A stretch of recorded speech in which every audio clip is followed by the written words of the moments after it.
Hola, hola, ¿cómo están? Muy buenas noches, buenos días, buenas tardes, independientemente de la hora en que vean esta sesión.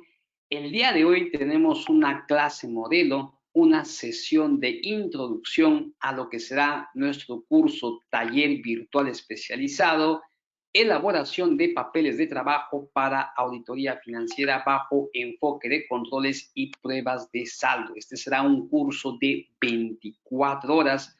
Serán 8 sesiones de 3 horas cada uno. Tenemos un temario muy, pero muy detallado. Curso a cargo del doctor Luis Hidalgo Torres de Perú, ex senior manager de auditoría de Ernst & Young, Perú. Posee experiencia en el dictado de cursos relativos a IFRIC y temas de auditoría. Conferencista a nivel nacional e internacional. Docente destacado en el Colegio de Contadores Públicos de Lima, profesor en la Universidad San Martín de Porres y ESAN, como también la Universidad de Lima. Cuenta con más de 17 años de experiencia en brindar servicios de auditoría y asesoría empresarial a empresas nacionales y multinacionales. Para nosotros, un honor, un privilegio poder contar con el doctor Luis Hidalgo Torres para el dictado del curso virtual especializado Papeles de Trabajo. Repito, esta es una clase modelo a lo que será este curso virtual de 24 horas, curso especializado todo en elaboración de papeles de trabajo para auditoría financiera bajo enfoque de controles y pruebas de saldo.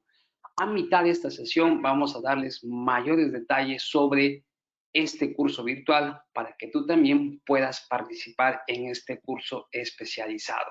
Sin más preámbulos, entonces, vamos a cederle la presentación y el micrófono al doctor. Buenas noches, doctor Luis ¿Qué Hidalgo. tal? Tiene usted el micrófono habilitado. Iniciamos con la sesión que nos convoca para el día de hoy. ¿Qué tal, Edu? Muy buenas noches a toda la audiencia, al Club de Auditores. Me siento bastante feliz nuevamente después de tanto tiempo de poder dictar un curso, un seminario, ¿no? De un tema que particularmente me agrada bastante, que es el tema de la auditoría. Bueno, auditor de profesión, auditor de carrera y bueno, lo que yo he querido desarrollar en este syllabus que hablan verdades, me tomó un poquito de tiempo de poder enfocarlo. Era una necesidad, dado de que en el mundo de la auditoría financiera, yo veo o he podido ser partícipe del concepto de cómo la mayoría de los distintos países que he podido yo también participar, la carencia de un concepto importante en el proceso de la auditoría basada en riesgo, que es cómo auditar o cómo hacer pruebas de no solamente a nivel de saldos o de las pruebas de revisión de detalle, sino un enfoque basado en el concepto del control interno. Este es un tema que me vino preocupando hace unos años, dado que a partir del año 2017-2018, me acuerdo mucho que se hablaba de la modificación de la entrada en vigencia de la NIA 701, donde enfocaban de que la auditoría actualmente se tenía que enfocar en un concepto importante, ¿no? El Key Audit Matters, que significa el punto de atención o el asunto importante de la auditoría respecto a la industria que ahora se tiene que divulgar en los dictámenes de auditoría. Y para ello, no solamente te pide, ¿de acuerdo?, que hagas un detalle de los procedimientos que tú has hecho para mitigar ese riesgo en función simplemente de los saldos, sino también cómo has entendido el proceso, cómo has identificado los walkthrough, que significa lo que puede fallar, o los llamados what could go wrong, que utilizan la mayoría de empresas de auditoría transnacionales, ¿no? Lo que puede fallar, ¿no? Y cómo la gerencia puede mitigar esos controles. En ese sentido, ¿no? Al ver esa necesidad o ese de repente ese limbo, que yo he podido ver, o la dificultad de lo que se ha desarrollado en el tiempo el concepto del control interno, ¿no? Si nosotros nos remontamos un poquito en la historia del proceso de la auditoría en los años 70, 80, el proceso de la auditoría se basaba primero en hacer un entendimiento del proceso a través de dos técnicas, ¿no? El flujograma o la narrativa, donde se describía el inicio, el procesamiento, el orden y el fin, cómo terminaba la transacción en el balance de comprobación que luego, posteriormente, a través de ese entendimiento, podías diseñar tus procedimientos de revisión de saldos. Dada la coyuntura que actualmente y yo lo he podido percibir, ¿ya? En el tiempo, el concepto de la revisión de ejecución de control interno se ha perdido o se ha ido perdiendo. ¿Por qué? Porque actualmente en el proceso de la auditoría, a veces revisar documentación de detalle o el llamado concepto de la revisión del vouching, de los resultados, de las cuentas de saldos, le dan al auditor una tranquilidad de que su procedimiento transaccional esté bien y con eso puede vivir, pero no le da oportunidad en algún momento en la decisión de su estrategia de revisar el control interno. Entonces, en este proceso, ¿no? Yo he dividido en dos partes este curso, ¿no? Ayudarlos en identificar esas técnicas importantes que le van a servir en el desarrollo de su desarrollo profesional, en caso ustedes sean auditores, para que lo puedan poner en práctica cómo se hace el enfoque o cuáles son los pasos que te dicen las guías respecto al tema del control interno. Y posteriormente ya evaluar, cuando tú has hecho una buena evaluación de control interno, cuál es la ventaja respecto a la revisión de detalle, ¿no? Bueno, en ese sentido he hecho una pequeña presentación, ¿no? Que lo voy a proyectar. Regalen un minuto para poder proyectar pantalla.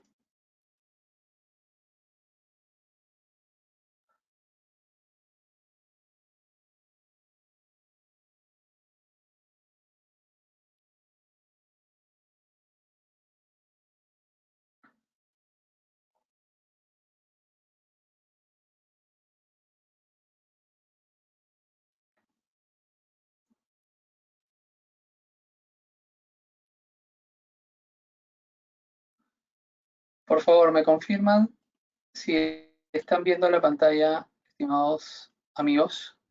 Y estamos viendo, doctor, procesos de corridos de procesos. Muy bueno, muchas gracias, Educito. En ese sentido, miren, ¿qué es un recorrido de procesos? Ya, en el recorrido de procesos es confirmar el entendimiento del SCOT. ¿Qué es el SCOT? La transacción, ¿no? Sobre las divulgaciones o de los procesos significativos y relevantes del control interno.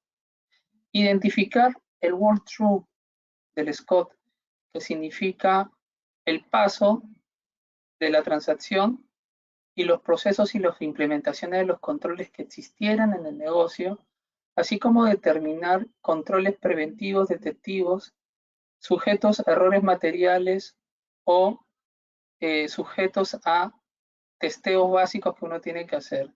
Y confirmar a través de la información al currency o el como el llamado la base de datos sobre cómo vamos a obtener la información.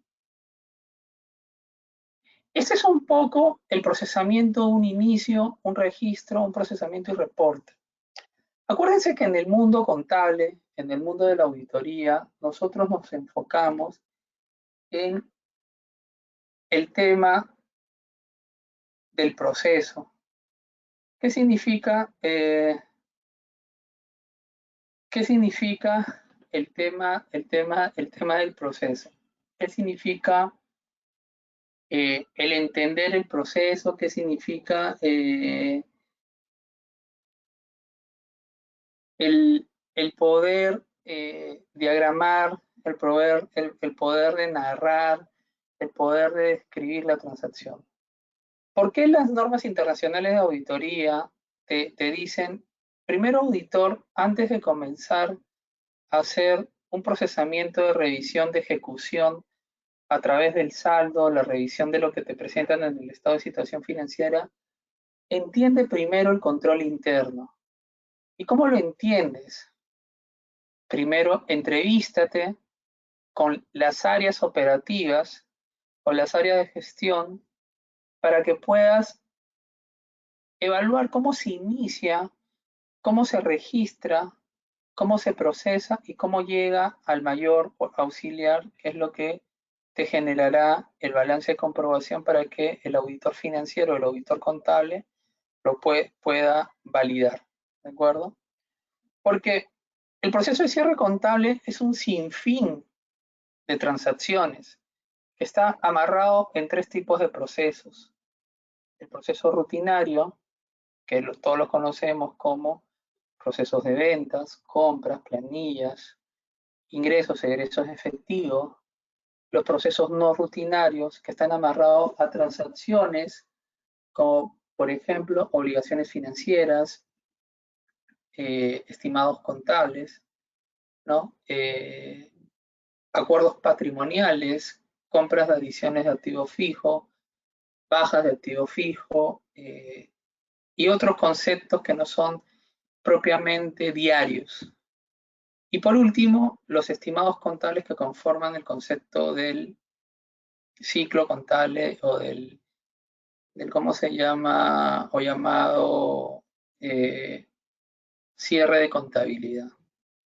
Entonces, la norma de auditoría te dice, dentro del proceso, dentro de los procesos de negocio, de la transacción, pueden ocurrir fallas, pueden ocurrir quizás ciertas salidas en el flujo de la transacción y a eso se le llama lo que puede fallar. ¿Por qué? Porque hay un concepto importante del auditor que significa ser escéptico. El auditor tiene que ser escéptico porque cuestiona. ¿Y cómo cuestiona? A través de lo que puede fallar. Yo me remonto a la época de los auditores, ¿no? De los años 70, 80, donde hacían esas evaluaciones o preguntas y te decían, ¿cómo yo como auditor sé de que, y antes acuérdense que eran libros manuales, yo cómo sé de que la suma de lo que tú transfieres en lo que es el mayor auxiliar de la cuenta caja y bancos, tanto en el debe y en el haber, sean correctos? Ese es el cuestionamiento, ese es el llamado escepticismo, que obviamente lo vas a plantear en el proceso, ¿de acuerdo? Entonces, ¿qué es lo que yo quiero decir o qué es lo que yo quiero que me entiendan? Que dentro de cualquier proceso, ¿no? De narrativas o cualquier proceso en el concepto de flujograma, siempre pueden haber los what could go wrong, lo que puede fallar. Pero, pregunto yo a la audiencia, con todo cariño, ¿ustedes creen que las corporaciones, las compañías no han diseñado o han diseñado dentro del proceso controles que mitiguen cuestionamientos que podrían generar fallas dentro del proceso? Transmito esa pregunta a los distintos colegas o distintos estudiantes. Pregunto yo, dentro de un proceso, ¿no? o narrativa, ¿puede existir algún concepto de falla o error que la entidad lo pueda mitigar a través de controles diseñados? Por favor, ¿podrías trasladarle la consulta a los alumnos, Edu, por favor? ¿Qué Sí, opinan? doctor. Mi Comentarios, por pregunta, favor, siéntanse libres de participar. Ahí tenemos la pestaña preguntas para que ustedes también puedan enviar sus preguntas, sus comentarios. Caso contrario, también pueden levantar el micrófono. Hay un icono que indica levantar la mano. Soliciten el micrófono para yo activarles. Los materiales de esta sesión también están en la pestaña documentos. Pueden descargarlo. Adelante, doctor Luis. muchas gracias. Por lo que veo, no hay consultas, ¿no? Por el momento, Miren no. lo que voy a proyectar. Están viendo la hoja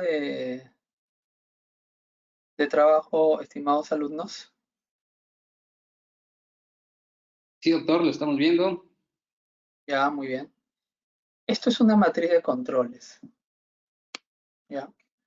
Profesor Luis, colega Luis, ¿cómo ha diseñado esta matriz de controles? Esta es una matriz de controles de procesos rutinarios y no rutinarios estándar, muchachos. ¿Qué significa una matriz de controles? El control interno dentro del proceso de auditoría es tan relevante e importante que le ayuda al auditor a tener un entendimiento que efectivamente dentro del proceso no es vulnerable y no es susceptible de error porque existen controles mitigantes que le dan respuesta a las aseveraciones y eso hacen de que el riesgo inherente, y acuérdese muy bien, el riesgo inherente, que es el riesgo de la transacción, disminuya constantemente. En temas de aseguramiento, en temas de auditoría financiera, el tener un control interno te permite al auditor, ¿de acuerdo? Le permite al auditor, y ahí le traslado, una empresa que tiene un control interno poco vulnerable y bastante eficiente, ¿al auditor financiero lo hace vivir tranquilo o lo hace vivir estresado? ¿Qué piensan? Por favor, trasladen la consulta a los alumnos, Educito. El control interno, donde existen controles mitigantes sobre lo que puede fallar, le permite al auditor un aseguramiento o le causa inseguridad. ¿Qué piensan? Por Comentarios. favor, Ahí tenemos, doctor de Villa, nos dice, a ver, vamos a ver inseguridad. los comentarios. Vamos a ver los comentarios. No, le causa inseguridad. Efectivamente, cuando tú ves un negocio, una transacción donde queda claro que existen poco control interno, le genera inseguridad, estrés al máximo. Por tal motivo, en tu cabecita vas a decir, el alcance de la revisión de detalle o llamadas pruebas de saldos o pruebas sustantivas va a tener que ser extensiva porque voy a tener que revisar mucha documentación transaccional. Porque si el control no es de acuerdo a mi evaluación como auditor financiero, donde yo he podido observar que no existen controles mitigantes, entonces, en otras palabras, me voy a tener que cuando haga las pruebas de revisión de saldos, revisar mucha documentación de detalle. En cambio, cuando tú haces una evaluación de control interno, cuestionas a través de los Walkable Wrong, que son el cuestionamiento o cuestionario o preguntas que el auditor hace del proceso, siendo escéptico, y automáticamente el cliente responde que sí existen controles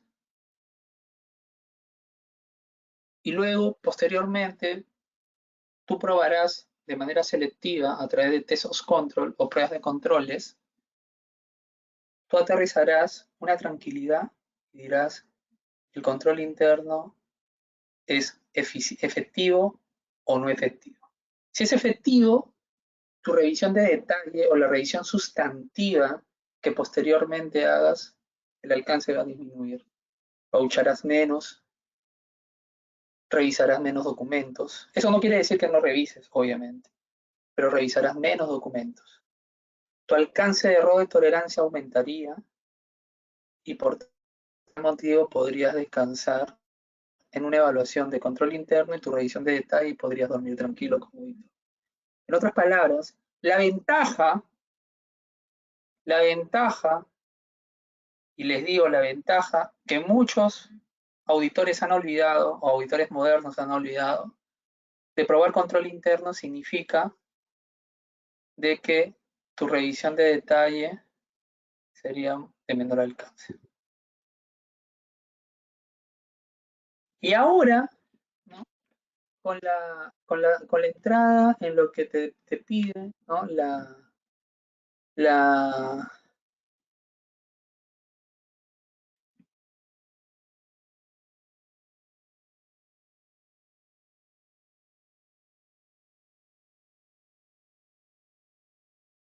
¿Cómo se llama? Les digo, ahora con el tema de que las NIAs, a través de un dictamen NIA 701, te solicita que apliques los Key Audit Matters y digas como auditor financiero cuáles son los procedimientos de control interno y procedimientos sustantivos que has ejecutado para poder mitigar ese asunto de interés sobre la industria que tú estás auditando. Ojo, ojo, que cada industria tiene su peculiaridad o su diferencia, ¿de acuerdo?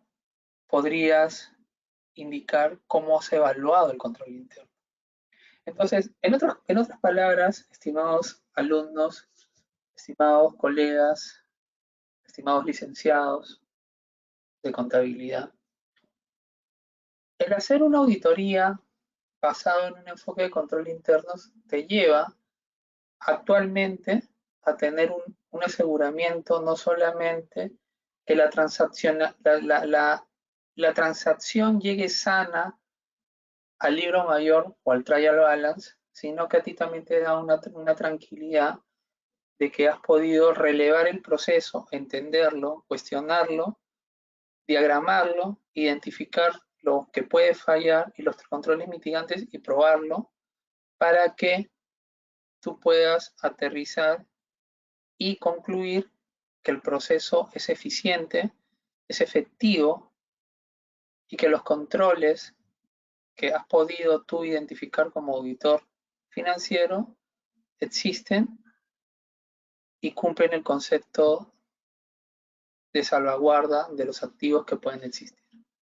Entonces, vamos a ver esta matriz de controles que he podido diseñar en función a experiencia.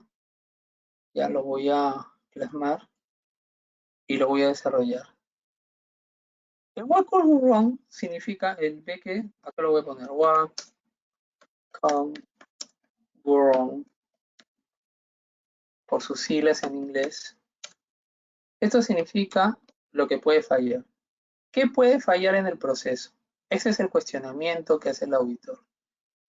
Entonces, y esto vienen a ser las aserciones, ¿no? Y la cuenta que está involucrada. Ese es el concepto del what could go wrong, ¿de acuerdo? Ahorita veamos el tema del what could go wrong. Por ejemplo, ¿no? El auditor siempre va a decir, cuando haces el relevamiento del proceso de ingresos, tú dirás, cuando entrevistes al área comercial, ¿no? Y le digas, área comercial, cuando has despachado, existen guías de remisión de despachos realizados no ingresados en el módulo de logística. Y miren lo que te responde. Este es el cuestionamiento y este es el control. Entonces, una compañía organizada, una compañía que tiene un concepto de control interno, una compañía que obviamente ha invertido, de acuerdo en su negocio, en cuestiones de salvaguarda de sus activos, una compañía que obviamente quiere mitigar cualquier concepto de riesgo, aterriza controles, hace controles. Y miren, interesante. Te dice, mensualmente se concilia el CARDET de productos terminados, valorizados del módulo de logística con el mayor general. En caso de existir diferencias, estas son revisadas y corregidas